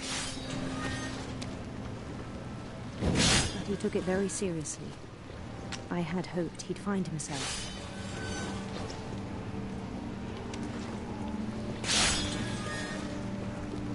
But he found something more. I worried about him then. Daydreaming at the cannery. I spoke with his boss. But he said Lewis had become a model employee. Methodical, tireless, focused. Like a whole new Lewis. So I let him go on.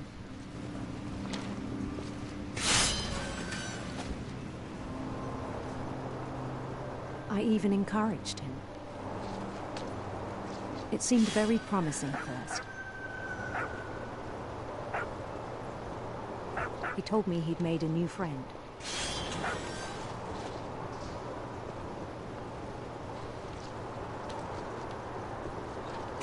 On the edge of a city he named Lewis Topia.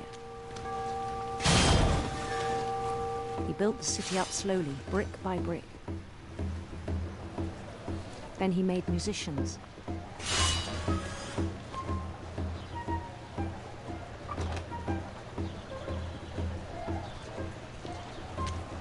And songs for them to play. He talked about starting a band. And he was always humming something. Every day his imagination grew stronger.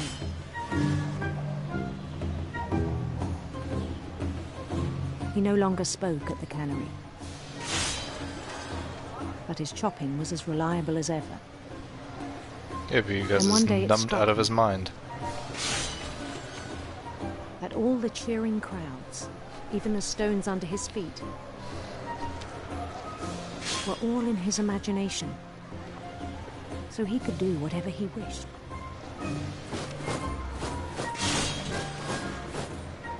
He held an election for mayor.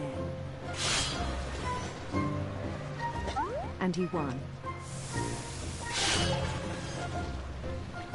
They begged him to stay, but his mind was already wandering. It became a game for him.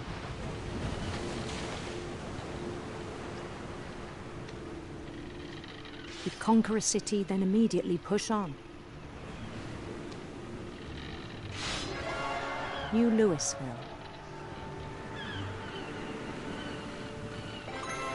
St. Louis. He started drifting away from our reality.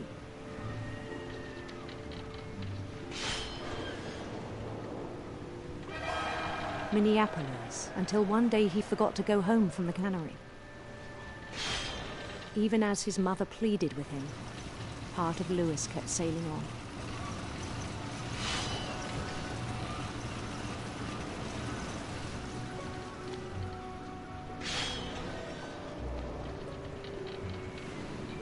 In Lewisburg, he heard rumors of a handsome queen.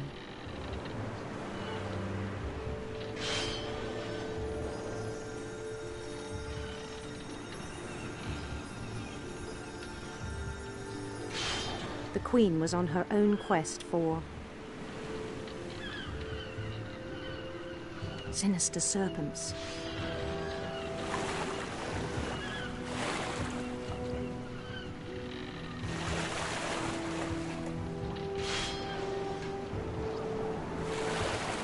He followed the sound of her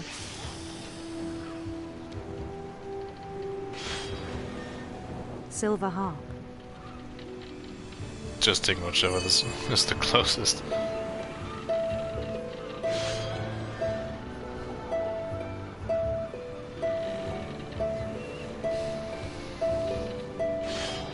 His chase led him to a golden palace east of the sun and west of the moon. Even then, his logic remained sound.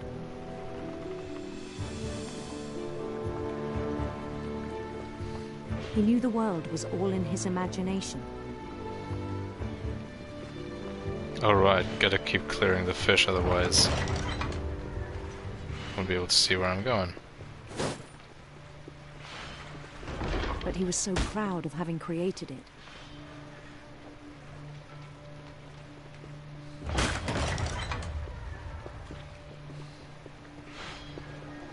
In his own eyes, he'd become something greater than a king.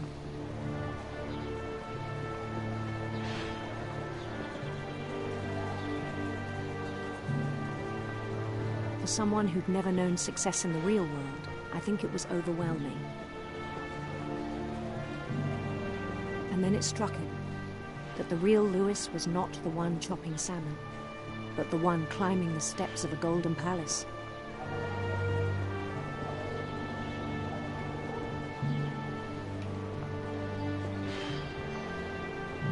My imagination is as real as my body, he told me. It was hard to argue with him.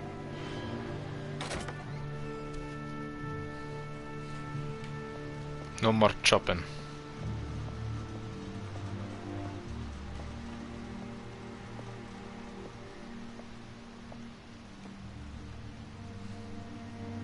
We began to forget the world we know.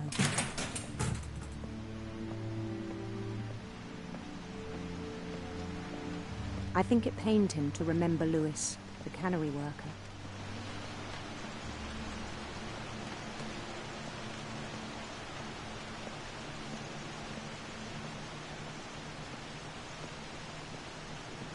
He began to despise the man with a royal contempt.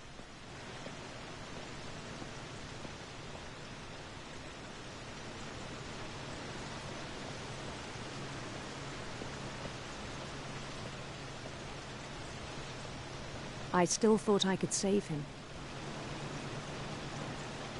Even after he said he was being crowned king over all the lands of wonder. The palace would be packed with his companions.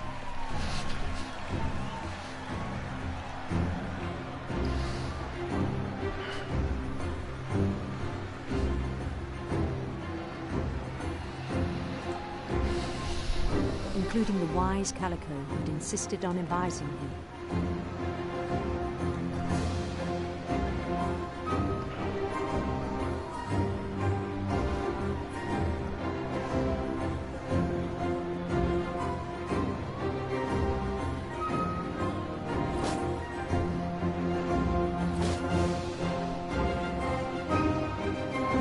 His queen waited, holding his crown.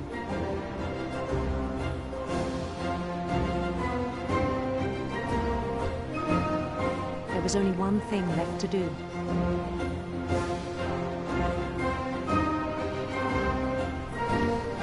Bend down his head. Into a guillotine, of course.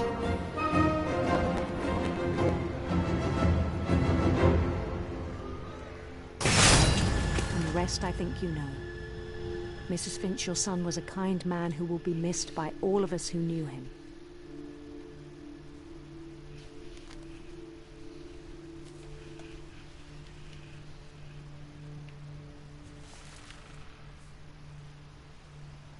My brother was really cool.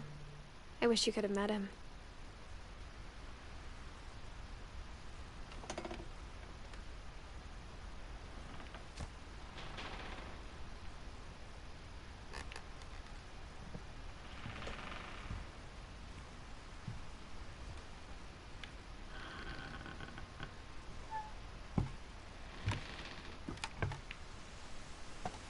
On the way back from Lewis's funeral, my mom told me to start packing.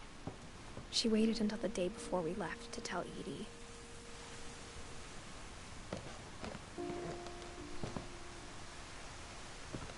I'm not sure if she wanted to make it easier or harder.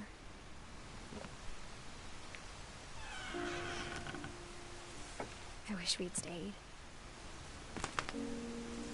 But I understand why we left.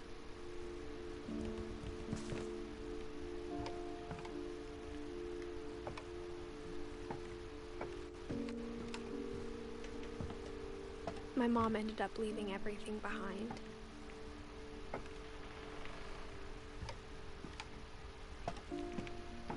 What happened that night had been coming for a long time. Maybe it should have come sooner.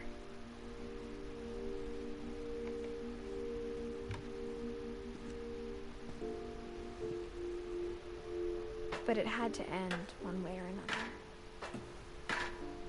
All that's left now is to tell you about that last night. Wait, there's still two missing. Dawn and Milton.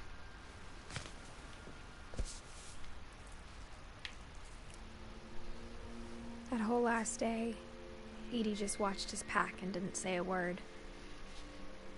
Until supper, when she raised her glass and said, "To our final night together, and all our final nights apart." Grandma, you know what I said about alcohol. Some of your medications are very Edith, specific. I left a present for you in the hallway. Why don't you go open it? The grown-ups have to argue now. I'm sorry, you're right. We're all leaving tomorrow. Let's just enjoy our last... I'm not leaving. Edith, you're excused.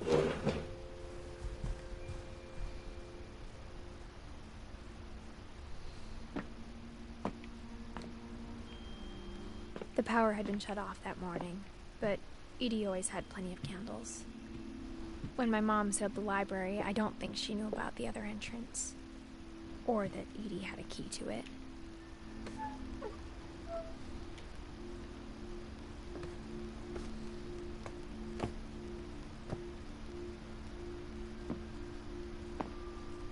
That thing you're afraid of isn't going to end when you leave the house.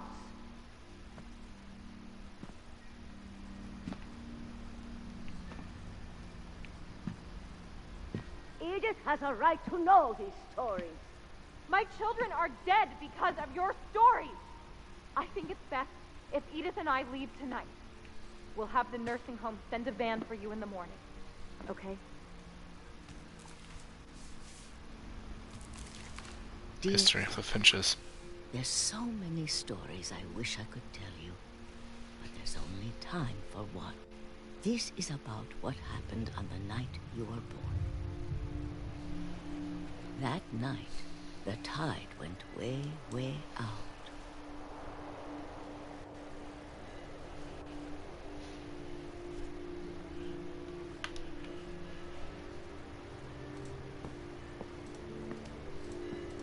It was the first and last time I ever saw the old house aground. There'd been an earthquake out in the middle of the ocean.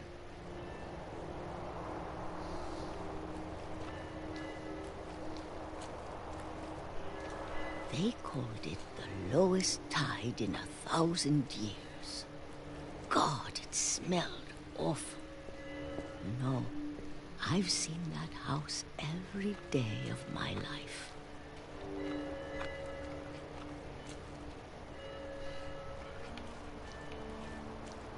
But I never thought I'd go back to it. When the fog rolled in, I lost my way.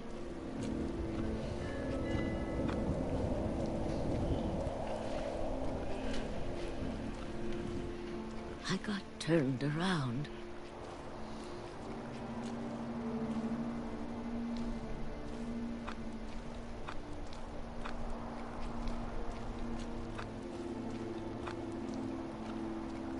For a while, I wandered.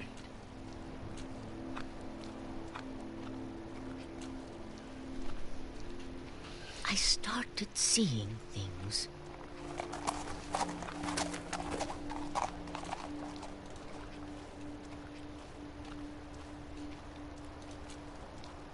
Things I'd forgotten had ever existed.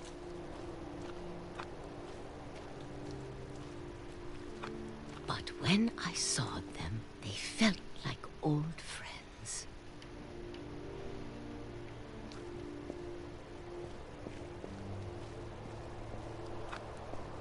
That night, a lot of things came back to me.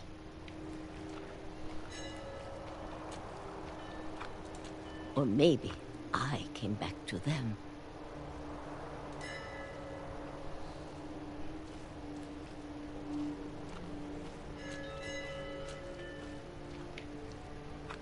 I'm through here.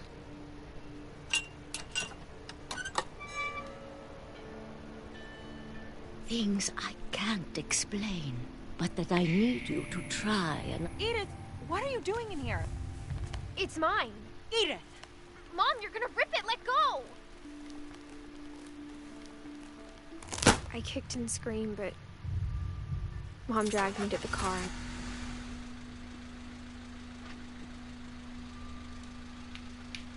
I never saw Great-Grandma Edie again. The next morning, the band came to pick her up, but she was already gone.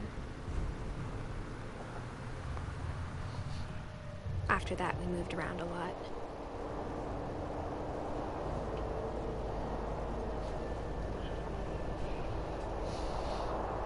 We both tried to make the best of it.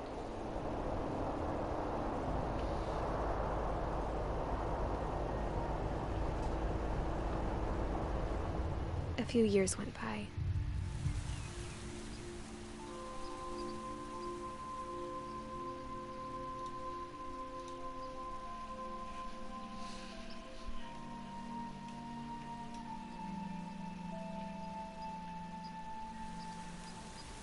My mom didn't like to talk about it,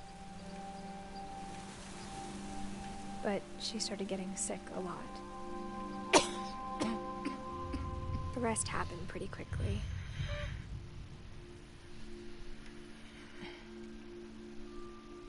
She got better for a while, and then she didn't.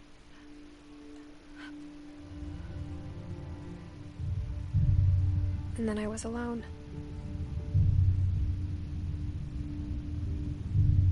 The last Finch left alive.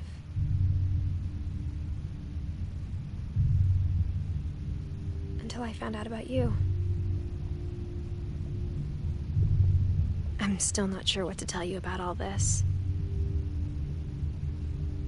If we lived forever, maybe we'd have time to understand things.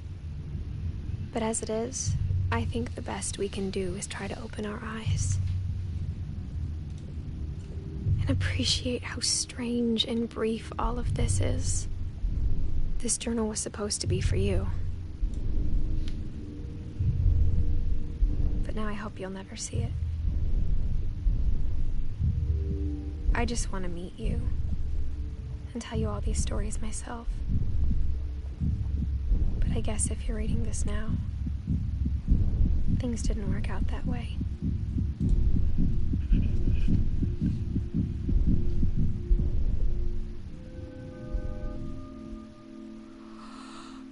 This is where your story begins. I'm sorry I won't be there to see it. It's a lot to ask, but I don't want you to be sad that I'm gone. I want you to be amazed that any of us ever had a chance to be here at all. Good luck.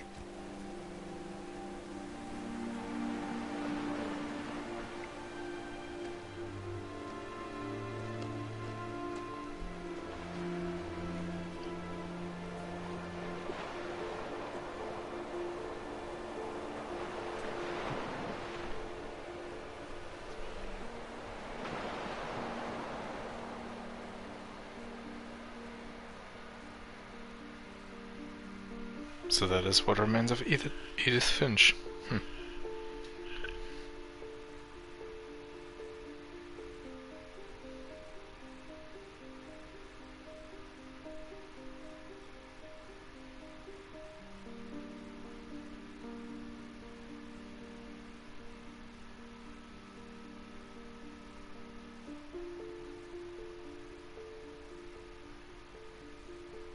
That's a neat idea. Picture of them when they were kids. Interesting game. Still, I prefer the Vanishing of Ethan Carter, but still good enough, I think. Worth a playthrough.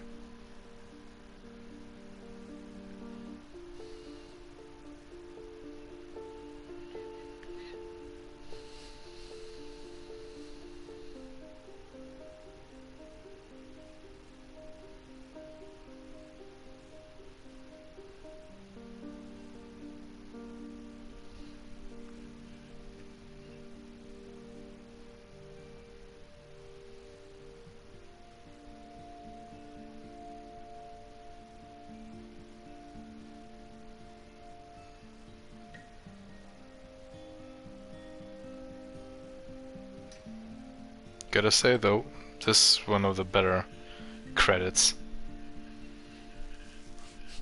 in games. Obviously not any game can pull them off like that because, well, bigger the game, the more people involved. The more people involved, the more difficult to actually put something more original as credits than just check down their names.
Alright. Not too shabby.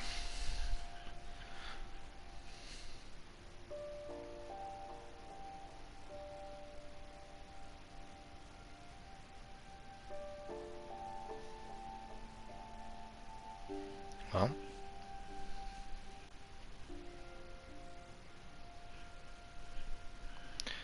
that will be it for tonight as well then.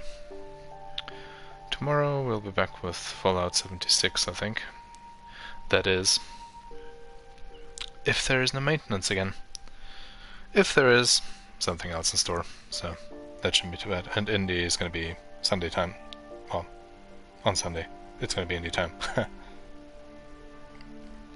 So yeah. See you then, and have a good night.